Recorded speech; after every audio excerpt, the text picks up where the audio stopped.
Good morning everybody.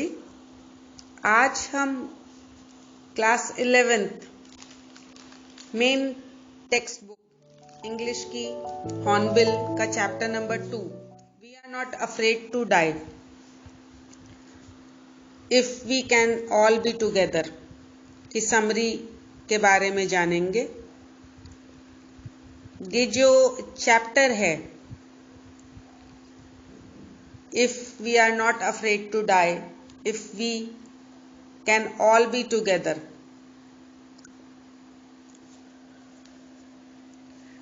इसके अंदर जो कथावाचक है वो एक 37 इयर्स का बिजनेसमैन है और उसकी पत्नी जो है मैरी वो एक प्रसिद्ध कैप्टन जेम्स कुक की तरह दुनिया भर की यात्रा करने का सपना देखती है।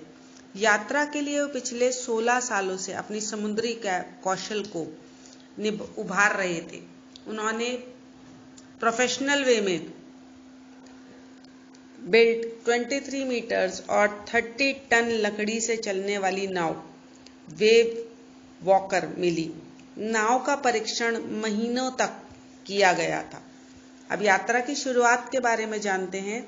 जुलाई 1976 में जो स्टोरी टेलर था अपनी पत्नी और बच्चे बेटे जॉनथन और 6 साल की उम्र का था और बेटी सुजैन जो कि 7 साल की उम्र की थी के साथ मिलकर प्लायमाउथ इंग्लैंड से रवाना हुए। 3 साल की यात्रा की शुरुआती दौर अफ्रीका के पश्चिम तट से केप टाउन तक की प्रारंभिक अवधि जो टाइम रहा वो काफी सुखद साबित हुआ।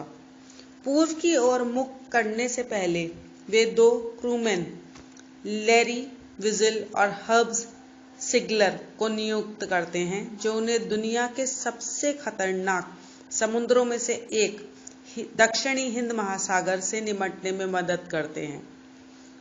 दूसरे दिन वे मजबूत हवाओं और खतरनाक लहरों का सामना करते हैं। 25 दिसंबर तक वे केप टाउन से 3500 किलोमीटर पूर्व में पहुंचने का प्रबंधन करते हैं। खराब मौसम के बावजूद परिवार नाव पर ही क्रिसमस मनाता है। हालांकि गुजरते समय के साथ मौसम खराब हो जाता है।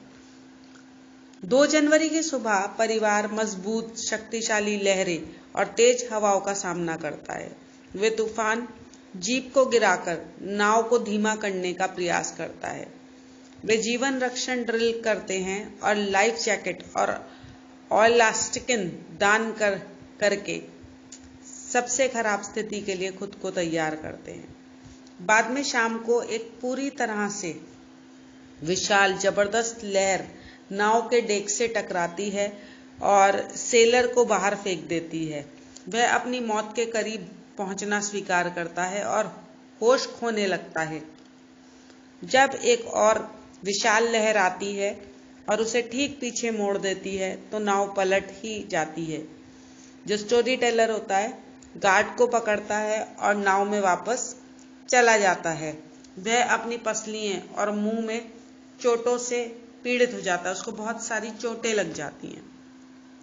यह महसूस करते हुए कि जहाज के निचले हिस्से में पानी था वह मैरी को हैंडल संभालने का निर्देश देता है जबकि लैरी और हर्ब पानी निकालते हैं। वह अपने कैबिन में बच्चों को ढूंढता है जहां सू उसके सिर पर चोट के बारे में उसको बताती है जिससे वह ज्यादा ध्यान नहीं देता है। स्टोरी टेलर जो होता है वो पानी वाले छेद को बंद करना शुरू कर देता है। ज्यादातर पानी अब किनारे की ओर बह गया होता है। हालांकि जो मलबे के कारण उनके हैंडपंप ब्लॉक हो जाते हैं और इलेक्ट्रिक पंप शॉर्ट सर्किट हो जाते हैं। लकीली वह एक बिजली के पंप को ढूंढता है और पानी को बाहर निकालने के लिए इसे एक आउट पाइप से जोड़ता है।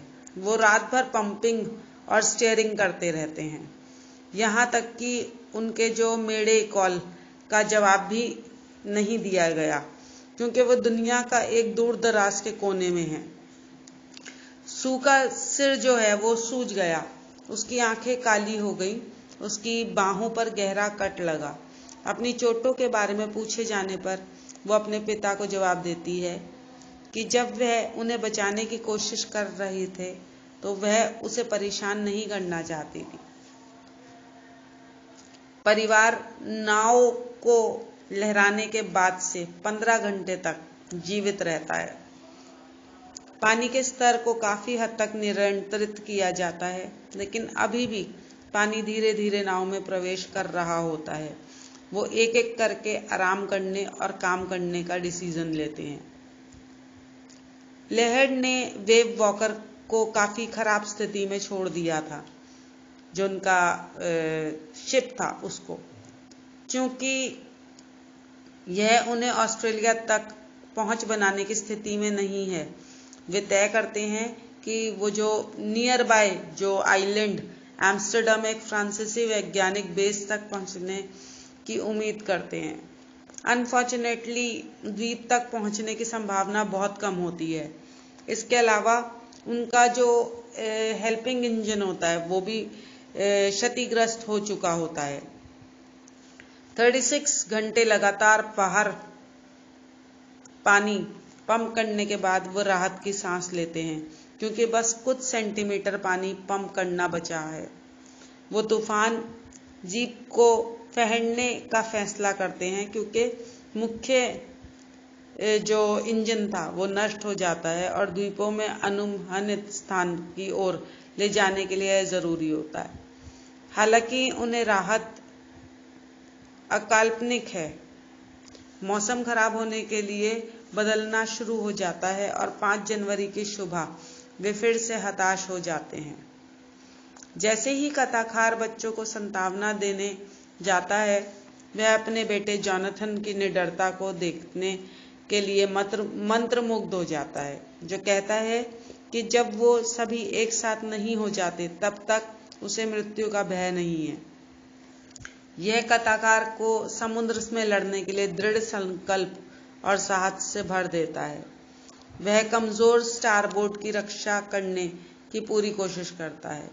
उस शाम कथावाचक और उसकी पत्नी हाथ जोड़कर बैठते हैं, आशाहीन और सोचते हुए उनका अंत निकट आ रहा है, लेकिन फिर भी अपने बच्चों से मिलने वाला सभी नैतिक समर्थन के साथ वह अपने प्रयासों को जारी रखते हैं।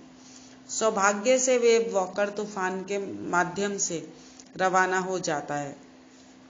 वह हवा की गति पर काम करता है ताकि उनकी सही स्थिति की गणना की जा सके। जबकि वह सोच रहा है, सू उसे प्यार, कृतज्ञता और आशावाद व्यक्त करते हुए एक ग्रीटिंग कार्ड देती है। यद्यपि वह बहुत आश्वस्त नहीं है, फिर भी उसने लैरी को 185 डिग्री का एक कोर्स चलाने का निर्देश देते हुए कहा कि यदि वे भाग्यशाली है तो वे शाम तक द्वीप खोजने की उम्मीद कर सकते हैं। वह फिर भारी मन से सो जाता है। लकीली वह शाम तक आखिरकार एम्स्टर्डम की खोज कर लेते हैं। इसके बारे में सूचित किया जाने पर कथाकार के आनंद की कोई सीमा नहीं बचती। जोनाथन ने उन्हें सर्वश्रेष्ठ कप्तान और पूरी दुनिया में सर्वश्रेष्ठ डैडी कहा। जल्दी ही वे द्वीप पर पहुंचते हैं और द्वीप के सभी वासी उनसे मिलने आते हैं और उन्हें बधाई देते हैं। ऐसी उथल पुथल के बाद भूमि पर कदम रखना कथाकार के विचारों को हर्षित और आशावादी बनाता है।